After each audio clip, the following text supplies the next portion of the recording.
What's up, Bud Club Nation? Welcome back to another video. Today I'm going to be teaching you guys how to compose some banger beats like Mozart. Now, as many of you may know, Mozart couldn't hear. He was a deaf producer. So what we're going to be doing today is we're going to be making a beat and we're not going to hear it. And I'm going to teach you guys exactly how you can make a banger beat without hearing it, and we're gonna listen at the end and you guys are gonna see. So now, as you guys know, in FL Studio we're obviously gonna be able to hear like the things as we're clicking them in, but when we're making melodies and stuff we can't hear shit. Up first we're gonna want to lay down some chords. Let's find something that's like a little bit of like a synthy kind of thing, you know what I'm saying? Now you guys gotta remember, Mozart couldn't even do this. He had to click onto one of these and just randomly like throw it in there. Here's how you can make stuff without even having to hear it first. You want to throw a note in like somewhere for your root note. All right, I'm choosing B3 here. Then you want to just like move it up to again, and then you can move it up to again if you'd like. Now doing this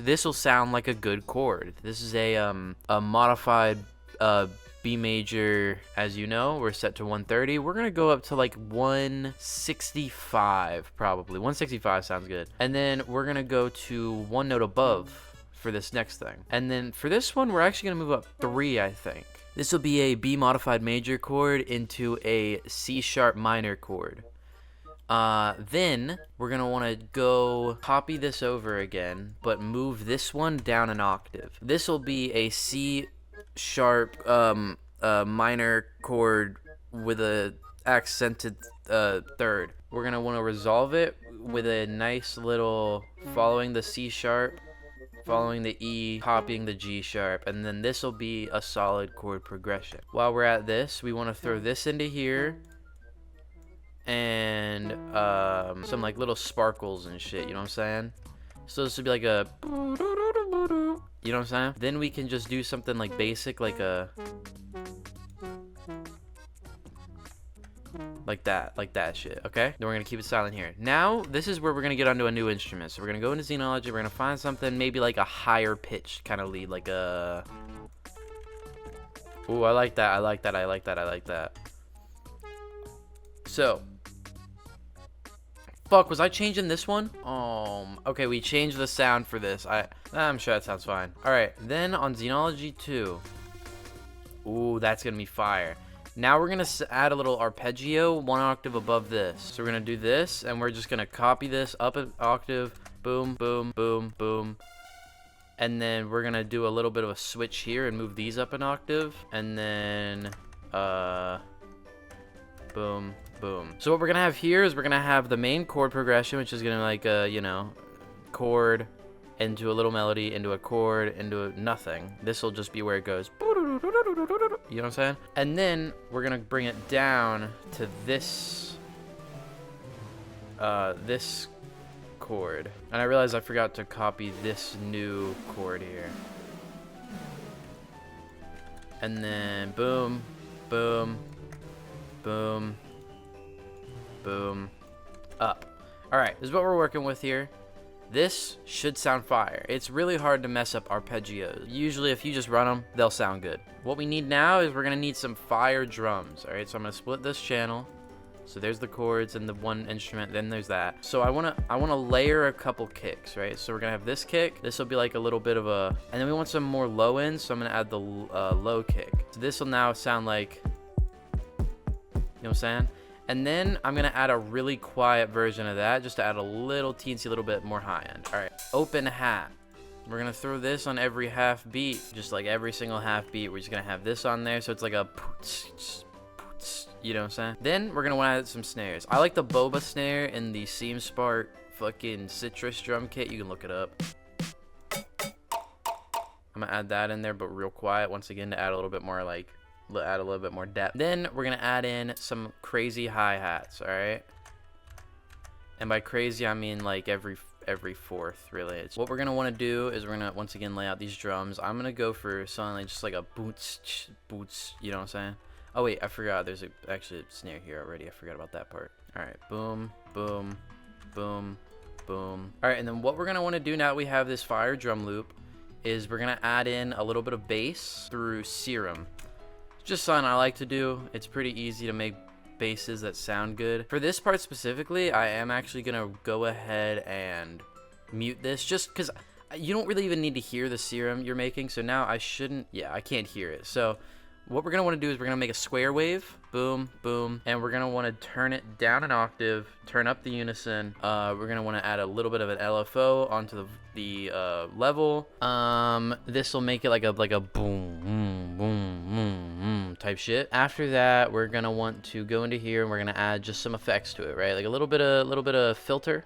Nah, actually, we don't need that. We don't actually need any effects, I think. So then what we're going to do is we're just going to, for this, because it's, you know, it's just the easiest way to go about it. We're going to follow the chord progression. And I'm also going to throw on a little bit of mono with a little bit of porta.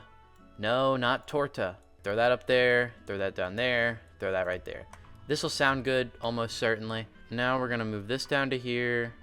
I'm actually going to move everything down, just because it's easier that way. Throw this loop on, and then we're going to loop this this bass just over like that. That'll be easy. So this is going to be our drop, right? I do think we could have a little bit of buildup if we really wanted. For that, I'm going to have this go in, and then I'm going to have a little bit of like an LFO this for right now. So I'm going to throw this onto track 3, automation clip on the volume. Oh wait, we don't even need to do that. We can just do LFO. So what this is going to do is going to give it like a little bit of like getting louder and quieter. It'll probably sound good. And then also what we're going to want to do while we're at that is we're going to want to throw all of these from tracks 2, 3, and 4 onto track 1. So we're going to click on these, boom, remove them from the master and throw them on track 1. So this will be our master channel where all the sounds come from. We're going to be able to sidechain. So what sidechaining is, basically we're going to make everything get quieter when a drum hits, which will just, you know, it'll unmuddy the mix a little bit. I think a quarter of a bar would probably be good. Honestly, maybe even a 16th, TBH, dare I say it. Then throw this into here. Again, we're going to loop this, but this time actually, here's what we can do is we can bring in these drums right here, copy all of these, and then throw them right here. And then what we're going to do for the drop is, in addition to all of that, we're going to add in a little bit of a splice sample, which is kind of cheating. Mozart didn't have splice, but we're going to go into here and we're just going to download an amen break. Everyone knows what an amen break sounds like. Mozart would be able to figure it out. We're going to have this. It'll be like that. And then what we also want to do is we're going to have all of the drums, right? Because we have the master for all the instruments. We're going to have all the drums go to a channel as well. We're going to send them all to 5. 5, this, 5, this, 5, this, 5, this, 5, this, 5, 5, 5. And what we're going to want to do here is we're going to take a parametric EQ, just a little bit of mixing. It's kind of easy. Turn down the high a little bit, turn up the 300 hertz, turn down the 1300 hertz, and then turn a little bit up the bass. So we'll have like a little bit of like a, you know what I'm saying? This is just what sounds good. I'll honestly turn up 7 a little bit. We have this, but I want to have a little bit of like maybe a piano going on up here. And for that, I'm going to use the new Splice plugin, the Splice instrument, where I can find a plugin that'll sound pretty good like this. I don't like that. That'll work. So for this, I'm going to do like a counter arpeggio, but it'll be at like a slightly different scale, right? So that's a C5. Okay. That's not in keys, so I'm just going to do this.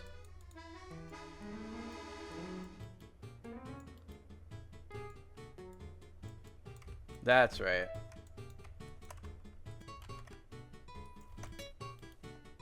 And then at the end here, we're going to throw it all in. And then just for good measure, we're going to add in my signature 4 count. It's just something I like to throw in to make sure everyone knows that the beat is mine. Copy a section of it, paste it, and then remove the drums. And then honestly, from right there, about 17 minutes, we've got a solid loop. So I'm gonna go in, and at the very start, we're gonna finally listen through this. All right, little bit of revisionist history real quick. I'm just gonna throw in my new producer tags that I got commissioned. I don't know Frosty, but I think he made this beat.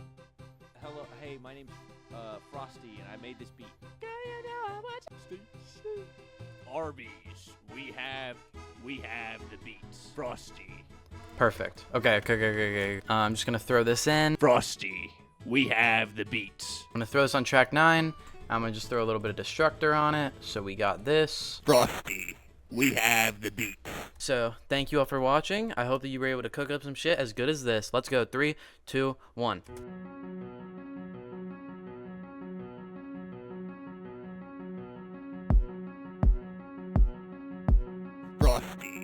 we have the beat.